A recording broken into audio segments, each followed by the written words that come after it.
1945, the Japanese lose the war, and they lose Taiwan. Taiwan becomes part of the Republic of China, which is under rule of the KMT, the Kuomintang. Now, what's been happening to China, and who are these KMT people anyway? Well, when we left China in 1895, Taiwan became part of the Japanese Empire. The Qing Empire was ruling China, okay, the Qing dynasty. Okay. And they were already having trouble. Okay. 1911, they're overthrown. They're overthrown by revolutionaries, basically KMT revolutionaries, that are under the leadership of Sun Yat-sen, Sun Zhongshan. The revolutionaries overthrow the Qing, but they find they don't have the people or the power to really take control of China. So China kind of breaks up into anarchy. There's warlords, a lot of violence. Okay, it's a big problem. The whole area is a mess. Okay, eventually, Chiang Kai-shek, the new leader of the KMT, Chiang Kai-shek, he unites the KMT. He leads the KMT on the Northern Expedition. 1927, he unites, the heartland of China under a seemingly stable government. Okay? And they're broadening its power. It seems like it's on the way to become, the ruler of all of China, and it's recognized basically as the ruler of China. Okay? The KMT is shaped by several different influences. Okay? On the one hand, the KMT is anti-imperialist. If you go back to Sun Yat-sen, he was actually very anti-Qing because he saw the Qing as imperialists. They were Manchu imperialists. And he seemed to dislike them most because they were pre-modern imperialists who were weak compared to the Western imperialists, and they couldn't give China much. Now, once China is unified, then the Manchus are considered part of China, and you need to unify. So you don't hear much more about that type of imperialism. The imperialist focus is more on the Europeans who had fought a number of wars with the Qing dynasty. Now the Qing dynasty is seen as the good guy. And also the Japanese, who are now becoming a growing threat to China. The KMT is also shaped by constant war. Okay? Basically, throughout the history of the KMT, there's always been fighting and there's always been violence. Okay? And this has kind of shaped the way the KMT operates. Okay? It didn't grow up in a peaceful, democratic environment. It's also shaped by socialist ideology, which later on becomes a little bit of an embarrassment because it kind of joins the Western Bloc as anti-communist. Okay? But in the early years, okay, even up into World War II, it's very clear that the KMT was socialist, though maybe not primarily Marxist. Okay? Their socialism, and this is mainly Sun Yat-sen socialism, was a socialism where more of a right-wing nationalist socialism. The government had to control the controlling heights of the economy. Okay? The finance, okay, the big business, okay, the heavy industry, international trade. Okay, that had to be things that the government controlled directly. But in a country like China, there was always going to be lots of small farmers, lots of little village grocery stores, lots of little craftsmen. Sun Yat-sen understood that these probably were not going to be nationalized, okay, but they could be indirectly controlled if the government had to control the controlling heights of the economy. Everything could be manipulated, and the country would have a period of tutelage where the KMT government would kind of push it down the correct road to economic development. So this is kind of an ideology that shaped the KMT. Many people in the KMT were also quite influenced by Marxist ideology as well. Japan came in. They had taken over Manchuria, which is northeast China, in 1931. They were trying to set up a puppet state there. 1937, this is probably not necessarily a decision of the central government, but the Japanese military leaders often kind of operated on their own, and I think they wanted to expand their control somewhat. So there's another attack on China. This time, the Chinese decide there's no retreating. Okay, Chiang Kai-shek and the KMT, they go to battle with the Japanese. Okay, the Japanese, defeat the KMT and drive it into the inland. Okay, into Sichuan. Okay, the new capital, Chongqing, becomes the new capital. But in the process, the Japanese find that they really don't have the personnel to control all of China either. Okay, so they take over the major cities, okay, but they just kind of run out of people. They can't control everything. So the KMT survives by retreating into the inland, okay, and just outweighting the Japanese. The Japanese, they finally lose. The Americans, they beat them in the Pacific, and then the atom bombs are dropped on Hiroshima and Nagasaki. Okay, the Japanese surrender. But they're not really beaten by the Chinese. The KMT loses one of its biggest battles in 1944. Okay, when they lose a lot of their territory, the KMT just out-survives the Japanese. And when the Japanese surrender, the KMT is still in a very weak position. They have a hard time even getting their personnel over to the East Shore to take over those cities that they used to rule. Okay. So they try to recover China. They do, in a way, but China is in chaos. Okay, the economy is very poor. The Chinese communists have also survived the war, and they're very interested in taking control of China too. And so a civil war is going to develop. Now, I said that, the KMT was a party that was now under the leadership of Chiang Kai-shek. He's pretty much the dictator. I think we could call him that. He's a general who's mainly interested in military affairs. It's often said he has very little economic knowledge. Actually, as a young man, he had read Marx's Das Kapital, and he said there was parts of it he really liked. Okay, he had some interest in economics then. But the problem is that when he was ruling China, he usually didn't worry much about the economy. He left that to, his underlings. He'd tell them, he needed so much money for the army, and then he spent his time basically on military affairs. His subordinates, they're often corrupt, and sometimes their ways of raising money were not very good. Okay, so they didn't help the economy much. So maybe if he had paid more attention to the economy, it's possible that, China would have had a little better future. He spent most of his adult life trying to unite China, both through violence and through intrigue. So, that's just what shaped him. Okay, that was kind of his life's purpose. Okay, that begins already when he's in China, and this sort of attitude and these, this sort of, this purpose that drives him, it continues once he retreats to Taiwan. Okay. He eventually comes to see the communists as the greatest enemy of the Chinese people. Okay.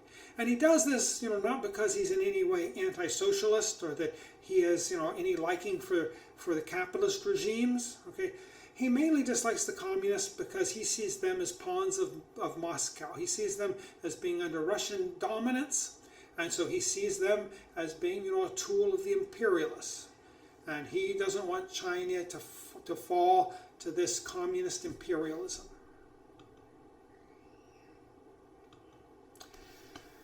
Saying that, the KMT, it ends the war in a very weak position. It's nearly bankrupt. From the beginning of the war, they lost most of the cities in the east that were the richer cities that paid most of the taxes. So, the Japanese take their tax base. They don't have many other ways of raising money. What they end up doing is printing money. Okay, they just, when they need to pay bills, they print money. And, so of course the value of this money just continually falls, and all through the war there's this very large inflation going on. Okay? And this means that they can't really even keep up. Many of their soldiers don't get pay. Many of their officers don't get pay. They just have to live off the land. Okay? A lot of their bureaucrats hardly get any pay. Okay? And with this inflation out of control, with government people not making enough money to live off of, we clearly get a problem with corruption. Okay, that it becomes very serious. All levels, at the very height, there's people that are corrupt. Okay, down to the lowest soldiers who are trying to figure out ways that somehow they're going to keep from going hungry the next night. They got to figure out ways that they're going to make money either through corruption or violence or something. So this is when the Chinese win the war, they haven't really won the war. That lasted the Japanese, and now they got to try to figure out how to put back together a functioning government. It seems almost impossible to kind of reassert law and order, okay, given what they have. In fact, it was very hard for them to even get their personnel out of the western China, where they were retreated, into the east. Okay, because there was, they didn't have the, China's a big place, and they didn't have the transportation really to do that. And when they get to the east, markets and society are pretty much kind of in chaos. Okay, they weren't functioning too well under the Japanese, and once the Japanese leave, they're functioning even worse. And I said one of the problems is with the inflation. This is just a few pictures showing the inflation in China. This is payday. Okay, that's the guy that's giving out the pay. You can see stacks of money on both sides. Obviously, there's a huge inflation. Each of these bills are worth almost nothing. Okay? So when you get paid, you're getting paid in big stacks of money. And when you're paying for goods, you got to pay for goods in big stacks of money. This is somebody moving money through the city. You can see that two people have a big bag between them on the pole, and that bag is just full of cash. You could move money through the city like this without worrying about it getting stolen, because who could steal it? Each bag isn't worth that much, and it's so heavy. Okay, I mean, that's as much as you could, all the cash you could carry, it might not really be worth stealing. So this is a problem. The KMT takes over Taiwan, but really they're having a hard time taking over mainland China as well. Taiwan's situation is also pretty bad. Okay, they've inherited a lot of problems. Okay, during the war, Taiwan becomes a controlled economy, so markets aren't functioning there hardly at all anymore. Big business, which has been a Japanese business, okay, is now all controlled by the government. Okay? And so this is one important thing. When the KMT comes in, okay, they're often talked about. They often say they nationalize a lot of these businesses. But really, the real work of nationalization had already been done by the Japanese, though they may technically claim that, these businesses were parts of cartels or they were parts of public-private enterprises. They were actually all being run by the government already. Okay, so Taiwan has become a controlled economy. And the people who controlled it, the Japanese managers and engineers, the KMT, tells them in 1946 they've got to leave. They leave with almost nothing. So this leaves a big, vacuum at the top. Okay? There aren't too many Taiwanese that have experience, running big businesses or running, big governments. Okay? So this is a problem. Okay? Taiwan has been a small, open economy, an economy that pretty much depends on trade, exporting rice and sugar. Those are the main exports. Okay? Now, though, suddenly they don't have an export market. The Japanese market is closed. I mean, on the one hand, it's not part of the empire anymore, so there's now tariffs up. On the other hand, the Japanese market hardly exists. Japan has been, demolished by the war. China is there, and Taiwan can start doing some trade with China, the Chinese mainland. Okay.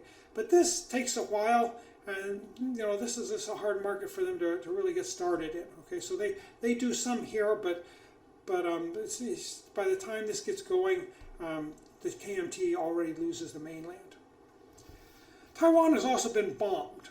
Okay, it's not as bad as in Japan, but a lot of Taiwan's infrastructure has been destroyed. The bombing also focused on the sugar mills, because the sugar mills were making the alcohol for fuel for the airplanes. Okay? So the Taiwan's manufacturing, a big part of it was already gone. Okay, it had to be rebuilt. Okay, the sugar mills and also things like the aluminum mills. Okay, the aluminum mill, this also had been bombed. Sun Moon Lake project, it had been bombed and had to be fixed up. Okay, so Taiwan has a lot of stuff destroyed. So this is a problem. Okay. Taiwan is also suffering inflation. In the last year of the war, the Japanese were getting pretty desperate, and they were printing more and more money. But then, once the Japanese leave, Taiwan has its own currency.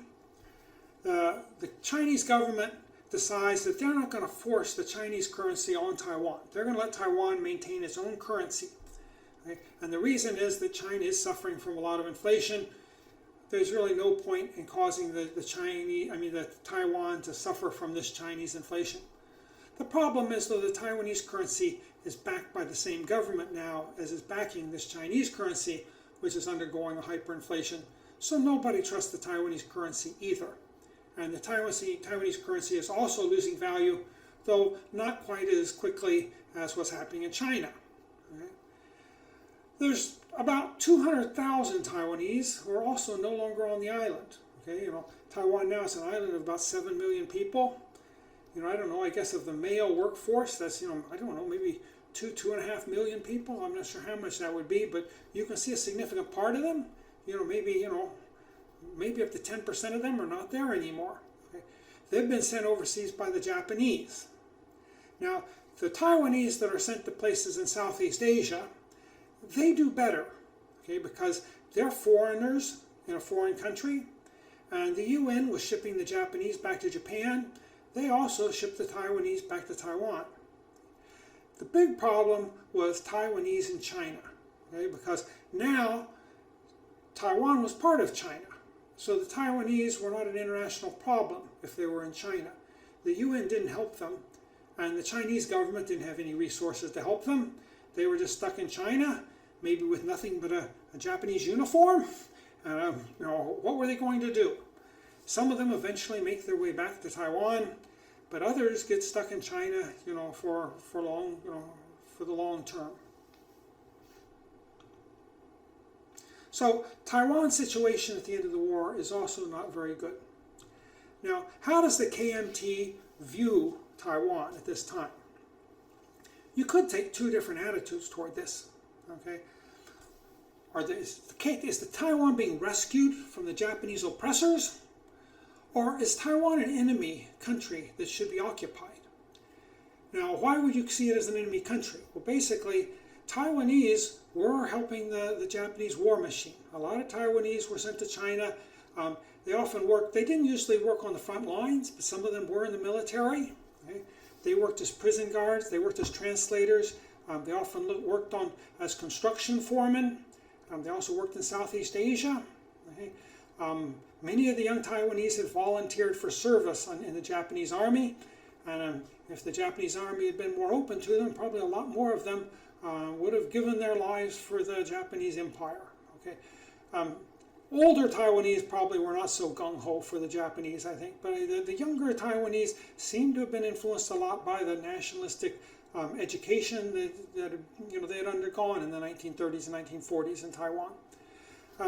So in some ways, Taiwan is was on the wrong side of the war. Okay? But generally, when the KMT takes over Taiwan, they decide that this is a rescue mission. Okay, and the Taiwanese are happy to accept this. That they are being rescued. They don't want to be seen as the enemy. Okay? Of course, if you're going to be rescued, you're supposed to be under an obligation of gratitude. And Taiwanese didn't necessarily feel gratitude toward the Chinese that were coming in. Okay? In fact, the Chinese that came in, and they didn't do as good a job governing Taiwan as the Japanese did. And a lot of the Taiwanese quickly soured on the Chinese that came into Taiwan. Now, another problem here is Taiwan, even after being bombed, was considerably richer than China. Okay? It was the Japanese had invested a lot in there. There was also a lot of stockpiles there, stockpiles of things like rice and sugar. Okay? Is this Taiwanese wealth or is it Japanese wealth? Okay? Is it, if you take it, should the Chinese take it as reparations? If they take it, is this kind of a form of looting? Okay? Some people would condemn the Chinese because they came in and a lot of things like the sugar stockpile, they took that and they sent it over to Shanghai and they sold it in Shanghai. Chinese government eyes, there's no problem with this. This is Japanese wealth, okay, and that's kind of part of Japanese reparations, and we're fighting a war anyway, and we need any sort of resources we can get, okay. I think a lot of the Chinese felt that, they were in a civil war.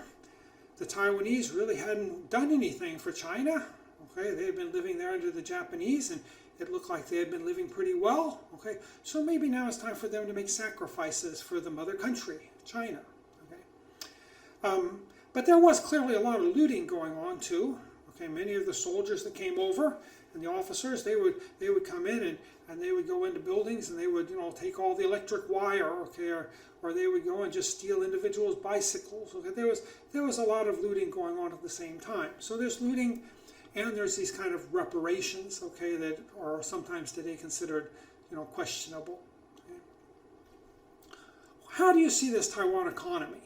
Okay, I said it's richer than you would see in mainland China. Okay, is it a growing commercial economy that, you know, should be should be protected, and, you know, should be, you know, maybe it should be studied, okay? Maybe it should lead the Chinese economy, you know, the whole Chinese economy to development, you know, because it looks like Taiwan is kind of ahead as far as development is concerned.